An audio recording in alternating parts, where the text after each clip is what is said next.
Welcome to the SITREP, soldier. During the last day of operations, our troops assaulted the isthmus to the west of our previous area of operations and took the 3 outposts here, here, and here. To improve logistics for the new area of operations, the HQ was moved here.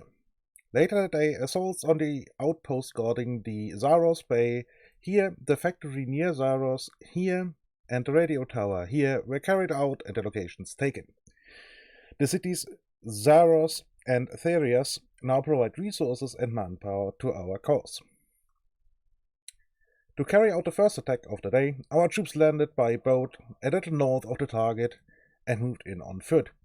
After a brief but intense firefight, the defenders could be eliminated and the lighthouse fell under our control. The retaliatory airstrike was mostly ineffective and the aircraft was shot down. The assault on the garrison station near the lighthouse on the southwest end of the isthmus was carried out from multiple directions and with laser-like precision. The defenders had no chance and the airborne reinforcements were shut down before they could engage our men. During the attack on the northeastern outpost, located here, our planes conducted 2 airstrikes to soften up the defenders.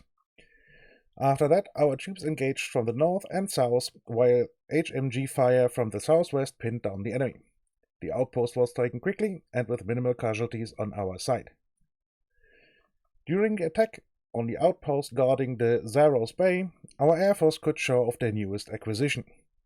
Shortly after the air raid, our troops moved in quickly and could initially take the outpost. The enemy managed to call in reinforcements in a wheeled APC, which pushed our men out temporarily.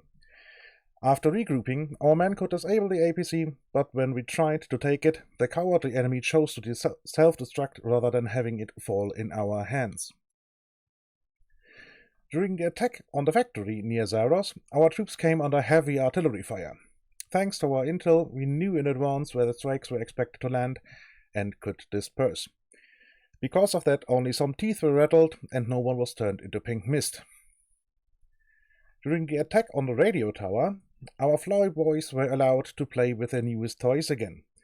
The enemy took heavy losses and the remaining defenders were cleared out quickly. Due to intel provided found on enemy officers indicating they were struggling with resources, our troops were surprised by the fact that the counterattack consists of gunship helicopters and airborne troops. After the initial surprise, our troops managed to take down the gunship and 1 troop carrier in the air and eliminate the few troops that managed to land. Later the same day, the population of Zaros informed us about a convoy that was planned to move through the city. Our troops moved into position quickly and set up an ambush. We managed to disable and capture a tracked APC and a truck carrying the pay for the enemy troops. With taking that truck, we managed both to deal a hard strike against the enemy and at the same time bolster our own resources. That concludes today's SITREP. Carry on, soldier!